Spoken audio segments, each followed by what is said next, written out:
হঠাৎ করে শেখ হাসিনা প্রতিদিন কান্না করছেন, কাঁদছেন। কখনো মেট্রো রেলের বগিতে গিয়ে কাঁদছেন, কখনো মেট্রো রেলের ল্যাপটপ কম্পিউটারের সামনে গিয়ে কাঁদছেন, কখনো বিটিভি ভবনের সামনে গিয়ে কাঁদছেন, কখনো আবার হসপিটালের বারান্দায় গিয়ে কাঁদছেন, গণভবনে কাঁদছেন, সংবাদ সম্মেলনে কাঁদছেন। এভাবে করে প্রতিটা মুহূর্ত গত প্রায় এক সপ্তাহ পর্যন্ত শেখ হাসিনা অনবরত কান্না করছেন। কেউ কি ভাবতে পেরেছেন যে গত 16 বছরের মধ্যে এতটা সময় তিনি পার করেছেন, তার মধ্যে এমন একটি সময় এসেছে যখন তাকে প্রতিটা দিনই কান্নার মধ্যে থাকতে হচ্ছে। এখন আপনাদের কাছে মন্তব্য হতে পারে এরকম যে এই কান্নাটা তিনি গ্লিসারিন লাগিয়ে কান্না করছেন, যেমনটা তার সহকারী যে ছিলেন মতিউর রহমান রেন্টু, তার লেখা আমার ফাঁসি চাই বইতে তিনি উল্লেখ করেছেন যে শেখ হাসিনা কোনো এক জায়গায় যাওয়ার সময় তাদেরকে জিজ্ঞেস করেছেন যে তোমাদের কাছে কি এমন কোনো গ্লিসারিন আছে যেটা চোখে লাগালে নায়ক নায়িকারা যেভাবে কান্না করে ওরকম কান্না করা যায়। তো আমরা জানি যে শেখ হাসিনা এই কান্নার অভ্যাসটা সবসময়ের জন্যই তিনি বিগত দিনেও করেছেন এবং সেটা আজকের নতুন কিছু নয়। যদি নতুন হতো তাহলে রেন্টুর বইতে আমার ফাঁসি চাই বইতে এটা আসতো না। অবশ্যই আমার ফাঁসি চাই বইটি নিষিদ্ধ ঘোষণা করেছে আওয়ামী লীগ এবং রেন্টুর অবস্থা কি হয়েছে আপনারা জানেন সবাই। বাংলাদেশে এই মুহূর্তে রেন্টুর বই পড়লে হয়তো বর্তমান যুব সমাজ জানতো যে হু ইজ শেখ হাসিনা। আজকে হঠাৎ করে এই 16 বছরে আমরা কখনোই এত বেশি কান্না করতে শেখ হাসিনাকে দেখিনি। হোক সেটা গ্লিসারিন লাগিয়ে, হোক সেটা অভিনয় কিংবা বাস্তবতা। আজকের এই কান্নার পিছনে কারণ যদি আপনি একটু দেখেন তাহলে দেখবেন গত 16 বছরে যে পরিমাণ জুলুম নির্যাতন অত্যাচার করেছে, যে পরিমাণ মানুষের বুক খালি করেছে, পাড়ায় পাড়ায় মহল্লায় মহল্লায় গ্রামে গ্রামে মানুষের শুধু আর্তনাদ আর আর্তনাদ। শেখ হাসিনা যে পরিমাণ দাম্ভিকতা দেখিয়েছে লাস্ট এই 16 বছর, এই দাম্ভিকতায় তার সামনে কোনো মানুষ দাঁড়াতে পারেনি।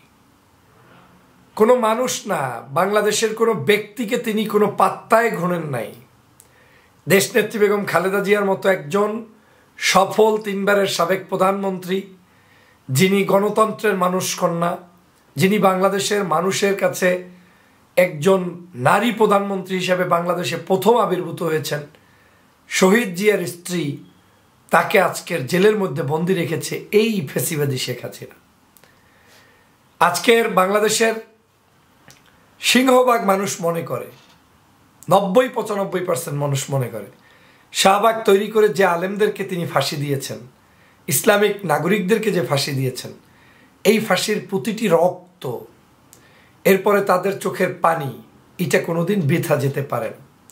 নিশ্চয়ই আপনাদের মনে আছে আল্লামা দেলোয়ার হোসেন সাঈদী সাহেবকে নিষ্পাপ মনে হয়েছে, তিনি একেবারেই নিরিবিলি টাইপের মানুষ। হসপিটাল থেকে তাকে নিয়ে এসেছে প্রতারণা করে, হসপিটালে ঢুকিয়ে ইঞ্জেকশন পুশ করে তাকে মেরে ফেললো ডাক্তার। এটা নিয়ে আপনারা সবাই কম বেশি জানেন। তো এইভাবে করে যে মানুষের কান্না তিনি করিয়েছেন, সেই কান্নাটা এখন শেখ হাসিনাকে কাঁদতে হচ্ছে। 5ই মের শাপলা চত্বরের দিকে তাকান, কি বিভৎস হত্যাযজ্ঞ শেখ হাসিনা সেখানে করেছে। কোনোদিন শেখ হাসিনা ভাবতে পারে নাই তাকে এভাবে কাঁদতে হবে। কান্নার এখনো শুরু হয় নাই, এটা জাস্ট কান্নার আপনার কি বলে ভূমিকা চলছে। কান্না তার জন্য সামনে অপেক্ষা করছে, যেটা আপনাদেরকে দেখতে থাকতে হবে এবং আপনি বুঝবেন যে আসলে কতটা অসহায় শেখ হাসিনা হয়েছে। আপনারা জানেন বাংলাদেশের এই আলেমদেরকে, মোদি বিরোধী আন্দোলনকে কেন্দ্র করে কত মানুষকে মেরেছে। 28শে অক্টোবর লগি বৈঠা দিয়ে লাশের উপরে নৃত্য করেছে। এই একই 28শে অক্টোবর 2 বার, একবার 2006-এর, আবার আর একবার এই সময়ের, তারা এভাবে মানুষের উপরে অত্যাচার করেছে। বাংলাদেশের এমন কি বাকি আছে বলেন?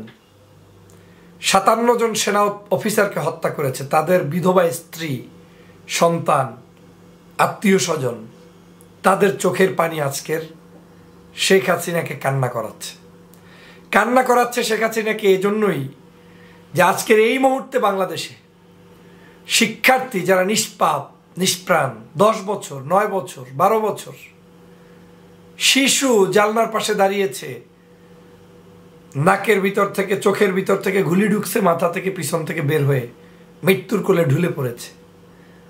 10 বছরের যুবক বাসার সামনে হাঁটতে বের হয়েছে, যুবক কি শিশু, নাভির নিচ থেকে তার গুলি ঢুকে গিয়েছে, মৃত্যুর কোলে ঢুলে পড়েছে।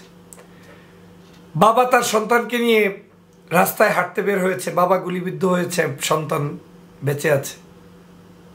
এই এক চিত্র বাংলাদেশ দেখলো গত 7টা দিন।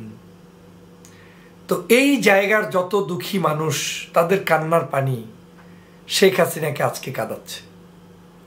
আজকে শেখ হাসিনাকে এই কারণেই কাঁদাচ্ছে, আজকের যেই আপনারা জানেন যে রংপুর রোকেয়া বিশ্ববিদ্যালয়ের সাইদ বুকটা টান টান করে পেতে দিয়েছে, মনে করেছিল যে এই বাংলাদেশ সেই বাংলাদেশ যেখানে অন্তত তাকে সম্মান করে অ্যারেস্ট করবে প্রয়োজনে, কিন্তু তার বুকে শুট করতে 2 সেকেন্ড দ্বিধাবোধ করলো না।